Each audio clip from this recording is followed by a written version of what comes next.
Welcome class 8.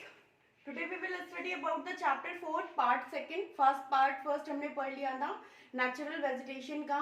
Then हमने part second में पढ़ा था, sorry this is the part third. Okay, part second में हमने फॉरेस्ट के बारे में पढ़ा था, हार्डवुड फॉरेस्ट, कॉनिफरस फॉरेस्ट, इनके बारे में. एंड दिस चैप्टर में दिस जो वीडियो है उसमें हम पढ़ेंगे फॉरेस्टेशन क्या होता है, फॉरेस्ट प्रोटेक्शन क्या होता है, हम कैसे फॉरेस्ट को बचा सकते हैं, सेव कर सकते हैं. फॉरेस्ट के बारे में तो हम जान गए कि इक्वेटोरियल रीजन के पास हमको ट्रॉपिकल फॉरेस्ट मिलते हैं, टेम्परेट रीजन में हमें टेम्परेट फॉरेस्ट मिलते हैं, और नॉर्थ पोल और साउथ पोल के पास हमें कॉनिफरस फॉरेस्ट मिलते हैं. लेकिन उन फॉरेस्ट को हम सेव कैसे कर सकते हैं, क्योंकि आजकल हर घर में, हर जगह आप कोई भी इंडस्ट्री उठा लो, आप कुछ भी काम ले लो, वहां पे लकड़ियों का या फॉरेस्ट से संबंधित लकड़ियां हो गए, उनके बीज हो गए, फ्लावर हो गए, किन्हीं भी चीज का उनसे रिलेटेड जरूर यूज होता है ना. तो उनकी जरूरत की वजह से उनको काटा जा रहा है, और सिर्फ काटा ही जा रहा है, उनको वापस से लगाया नहीं जा रहा. तो उनके लिए उनका हार्म क्या हो रहा है कि जो वाइल्ड लाइफ है, जो वहाँ वाइल्ड लाइफ है, उनको भी नहीं वहाँ पे रहने को मिल रहा है. वो जितना आगे बढ़ते जा रहे हैं और वो हम लोग क्या कर रहे हैं, उनको उन पेड़ों को उतना काटते जा रहे हैं, और फॉरेस्ट का जो एरिया है वो क्या हो रहा है, कम होता चला जा रहा है. सिर्फ इंडिया में ही नहीं बल्कि पूरे वर्ल्ड में ऐसा हो रहा है. तो इसके लिए कुछ लोगों ने, जो हमारे कुछ ऑर्गेनाइजेशन है, इसके लिए गवर्नमेंट ने अलग से कुछ ऑर्गेनाइजेशंस बनाई, कुछ रूल्स बनाए, जिनके थ्रू जो एरिया है या जो फॉरेस्ट है उसका प्रोटेक्शन किया जाने लगा. क्योंकि आज के टाइम पे हमें हर चीज को प्रोटेक्ट करना है कि आने वाली जनरेशन उस चीज को ज्यादा से ज्यादा यूज कर सके, है ना. ऐसा ना हो आज तो हम बोले हमने बैनियान ट्री देखा है, आज के 50 साल बाद, 60 साल बाद कोई बच्चा जो हो, नेक्स्ट जनरेशन, वो बोले अच्छा बैनियान ट्री कैसा होता था, पता नहीं कैसा होता था. तो इसी वजह से उनको प्रोटेक्ट किया जाता है कि हमारी आने वाली जनरेशन भी हमारे लिए, जो नेक्स्ट जो पीढ़ियां हैं वो भी फॉरेस्ट देख सके, वो भी अलग अलग जगहों पे देख सके. तो इसी बात, इसको ही हम आगे बढ़ाएंगे नेक्स्ट इसमें. कंजर्वेशन ऑफ फॉरेस्ट, फॉरेस्ट को कैसे कंजर्व किया जा सकता है, संरक्षित किया जा सकता है, या उसको बचाया जा सकता है. अफॉरेस्टेशन बाय इन्वॉल्विंग, अफॉरेस्टेशन अगर सिंपल भाषा में बोलूं तो अफॉरेस्टेशन क्या है, फॉरेस्टेशन मतलब फॉरेस्ट को यूज करना, एंड अफॉरेस्टेशन उसको लगाना, वापस उसको जनरेट करना या उसको ओरिजिनेट करना. सिंपल लाइन में अगर आपको लर्न करना है कि व्हाट इज द अफॉरेस्टेशन, तो आप इस तरीके से लर्न कर सकते हैं. Grow more and more trees, grow more and more trees, it is called as afforestation. ये सबसे सिंपल भाषा में इसकी डेफिनेशन है. Grow more and more trees, this is called as afforestation. Okay, by involving planting, involving planting मतलब नए नए पौधों को उगाना, है ना. By involving planting those trees which grow quickly and yield good varieties of timber. सबसे ज्यादा जो बड़े जंगल के पेड़ हैं उनको क्यों काटा जाता है, टिम्बर के लिए. अब बात करते हैं ये टिम्बर क्या होता है. टिम्बर, जब आपने देखा होगा बिल्डिंग बनती है तो उसमें बड़े बड़े लकड़ी के गट्ठे लगाए जाते हैं मजबूती के लिए, है ना, कि हमारी जो दीवार है, हमारी जो वॉल है वो, या पिलर्स हैं वो खड़े रहें, है ना, या हमारी जो छत है वहां पे लगाए जाते हैं. उसके बाद दूसरा काम आता है जो हम अपने घरों में या ऑफिसेज में या अलग अलग जगहों पे जो बड़े बड़े फर्नीचर्स यूज करते हैं, उन सब के लिए यूज होता है टिम्बर. उस मोटी जो लकड़ी होती है, उस लकड़ी के लॉक को हम टिम्बर बोलते हैं. ठीक है, तो अब अफॉरेस्टेशन में कौन से पेड़ लगाए जाते हैं, मोस्टली इस तरीके के पेड़ लगाए जाते हैं, प्लांटिंग की जाती है, विच क्विकली ग्रोज, जो जल्दी जल्दी, ऐसे नहीं है कि आम का, बैनियान का ट्री है जो सालों में बड़ा होता है और सालों में मजबूत, बहुत मजबूत होता है, लेकिन उसको बहुत साल लग जाते हैं. यहाँ पे कैसे ट्री लगाए जाते हैं, जो ग्रो क्विकली, जल्दी ग्रो करते हैं, एंड यील्ड गुड वेराइटी, और जिनकी वेराइटी, जिनकी लकड़ी ठोस होती है, जो कि टिम्बर के यूज में आ सके, जो टिम्बर के लिए यूज की जा सके. ओके, तो पहला टॉपिक था हमारा अफॉरेस्टेशन. नेक्स्ट आते हैं फॉरेस्ट प्रोटेक्शन. अब ये फॉरेस्ट प्रोटेक्शन क्या होता है, गवर्नमेंट, मैंने आपको बताया कि हर जगह पूरे वर्ल्ड में हर जगह, कोई एरिया ट्रॉपिकल में है, कोई टेम्परेट में है, और कोई हमारे कॉनिफरस फॉरेस्ट में है. ठीक है, तो हर जगह क्या है कि फॉरेस्ट तो है ही, कहीं पे ग्रासलैंड से संबंधित थोड़े फॉरेस्ट है, कहीं कॉनिफरस है, कहीं ट्रॉपिकल है, कहीं टेम्परेट है। फॉरेस्ट तो हमें सब जगह मिलते हैं। तो उनके लिए उस संबंधित एरिया से संबंधित जो भी गवर्नमेंट होती है किसी भी देश की हो, क्योंकि ये एक पूरे वर्ल्ड के लिए ये एक बहुत जरूरी चीज है, ना कि किसी एक सिंगल देश के लिए। Government have enacted effective laws, और ये डिपेंड करता है उस जगह की, उस कंट्री की लॉ के नियम के लिए कि वहां की जो गवर्नमेंट है वो ऐसे इफेक्टिव लॉज बनाएगी फॉर फॉरेस्ट प्रोटेक्शन, जिससे ज्यादा से ज्यादा फॉरेस्ट को प्रोटेक्ट किया जा सके।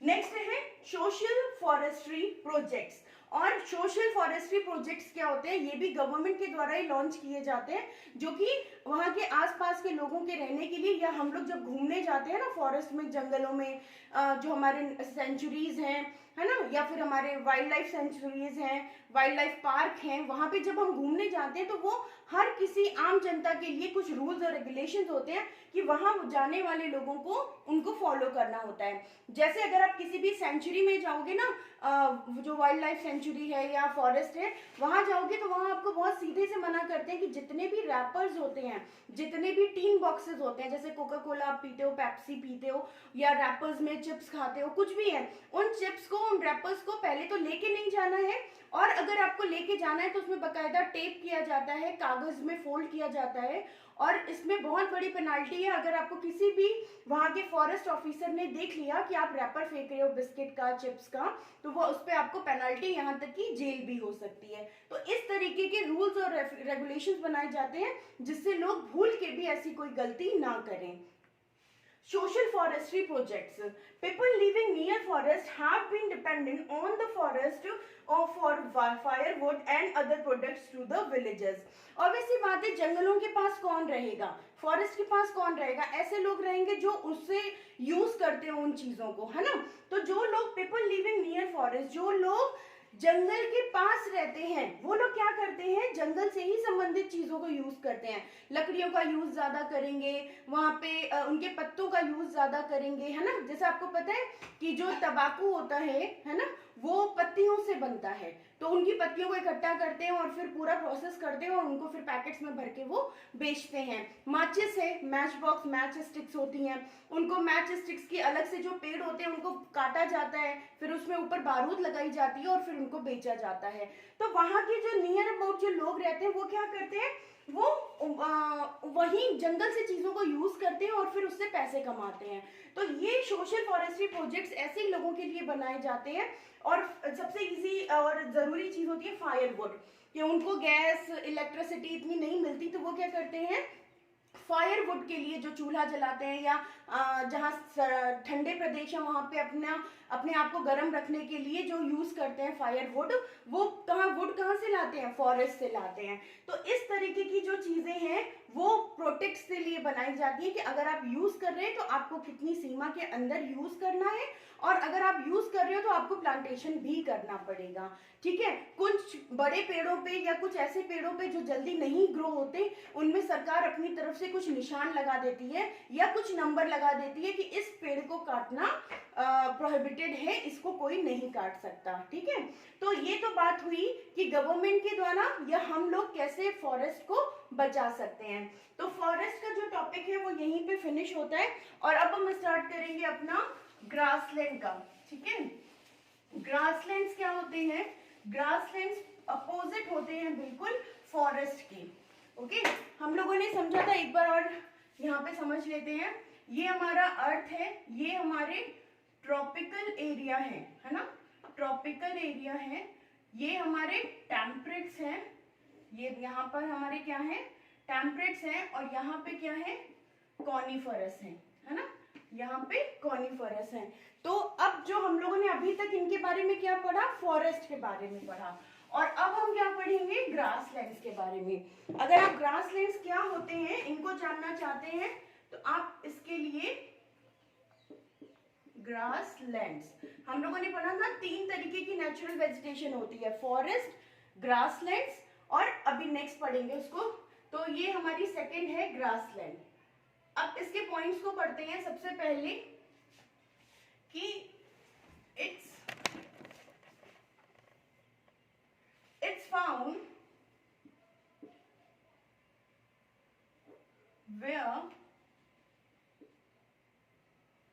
rainfall not sufficient, जहां पे जो रेनफॉल है वो सफिशिएंट नहीं होती है।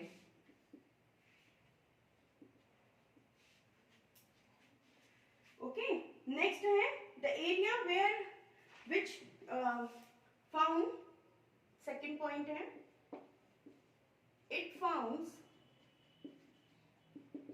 in that area where the rainfall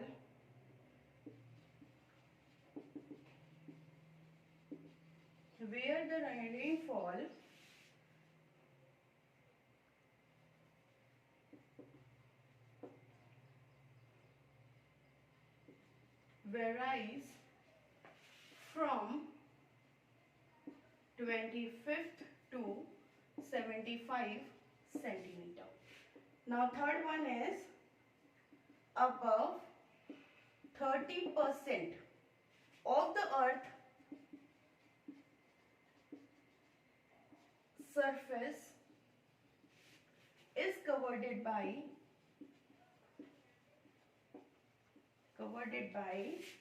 grasslands. Fourth point is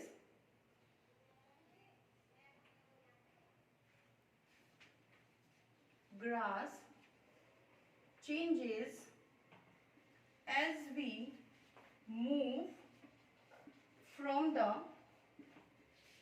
equator to the tropics. Okay. So हम लोगों ने क्या पॉइंट देखे? ग्रासलैंड्स क्या होती हैं? ग्रासलैंड्स ऐसी जगह पे पाई जाती हैं जहां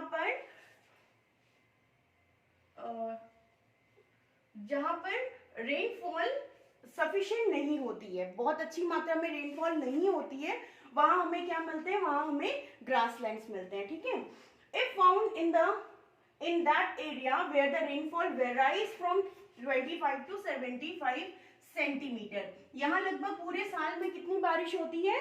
25 to 75 सेंटीमीटर तक की।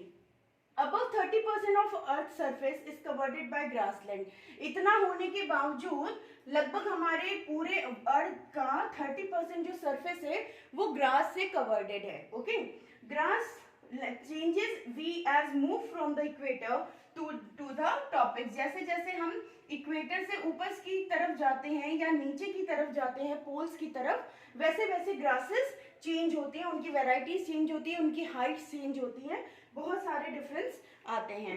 चलिए अब बात करते हैं टाइप्स ऑफ ग्रासलैंड्स की।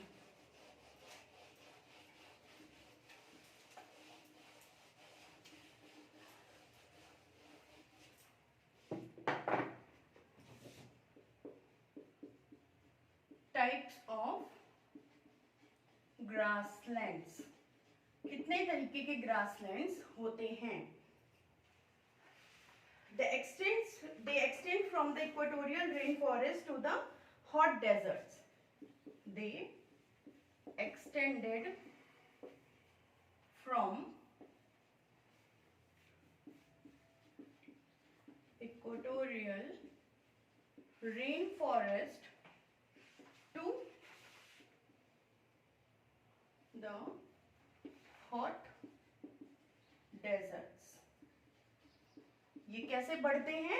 एक्सटेंड होते हैं इक्वेटोरियल रेन फॉरेस्ट से हॉट डेजर्ट्स की तरफ। सो दीज नेम्स आर, इनको अलग अलग नाम से बुलाया जाता है, और ये हैं, सॉरी यहाँ पे लिखना है ट्रॉपिकल ग्रासलैंड्स। ठीक है, ये पहला टाइप है ट्रॉपिकल ग्रासलैंड्स, और ये ऐसे होते हैं जो रेन फॉरेस्ट से, जो यहाँ पे ट्रॉपिकल रेन फॉरेस्ट पाए जाते हैं इक्वेटोरियल, यहाँ से डेजर्ट्स की तरफ बढ़ते हुए दिखते हैं। नेक्स्ट है, इनको किस नाम से बुलाया जाता है? Okay, we called as,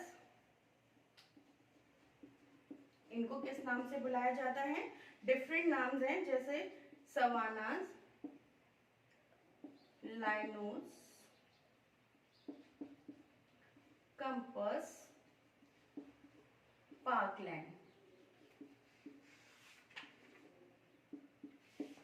okay, अब सवानास कहाँ बुलाया जाता है? इन सूडान। लाइनोस कहाँ बुलाया जाता है? वेनेजुएला। कैंपस कहाँ बुलाया जाता है? In Brazil. और पार्कलैंड कहाँ बुलाया जाता है? इन साउथ अफ्रीका। ओके, इन तो ये रहे हमारे tropical grasslands. Types of grasslands और 3 टाइप के होते हैं, उसमें से सबसे पहला है tropical grassland. They extended from the equatorial rain forest to the hot deserts called as, इनको डिफरेंट जगहों पे डिफरेंट नाम से जाना जाता है। Savanna in Sudan, llanos in Venezuela, campos in Brazil and parkland in South Africa. Next देखते हैं दूसरा।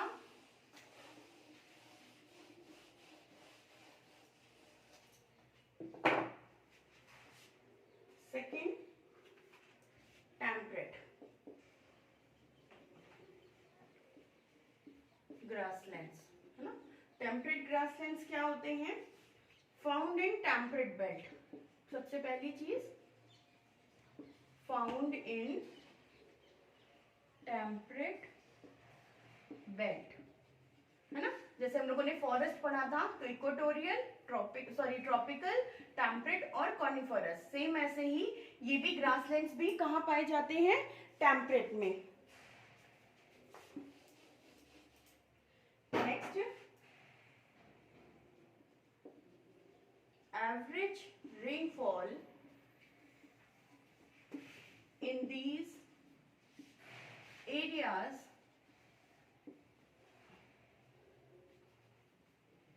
from 25 to 75 centimetre. यहाँ भी बारिश कितनी होती है? जिस एरिया में 25 से 75 सेंटीमीटर तक बारिश होती है, वहां ये टेम्परेट ग्रासलैंड्स पाए जाते हैं। Okay, and it summers receives more rain than winter। Summers में ज्यादा बारिश होती है उन जगहों पे जब विंटर के कंपैरिजन में। And the last one is, इन्हें क्या बोला जाता है? इन्हें स्टिप्स और प्रेरीज बुलाया जाता है। तो टेम्परेट ग्रासलैंड्स क्या है? ये टेम्परेट बेल्ट में पाए जाते हैं। एवरेज रेनफॉल इनका भी 25 से 75 सेंटीमीटर एनुअल रहता है। समर में ज्यादा बारिश होती है कंपैरिजन टू विंटर, और इनको किस नाम से बुलाया जाता है? स्टेप्स और पेरीज। तो इस वीडियो को यहीं पे एंड करते हैं पेरीज के साथ। नेक्स्ट वीडियो में हम पढ़ेंगे थर्ड वन के बारे में, और उसके साथ साथ स्टेप्स और पेरीज कहाँ मिलते हैं, इनको क्या बोला जाता है, कितने एरिया में है, इन सबको पढ़ेंगे हम अपने नेक्स्ट वीडियो में। तब तक के लिए बाय।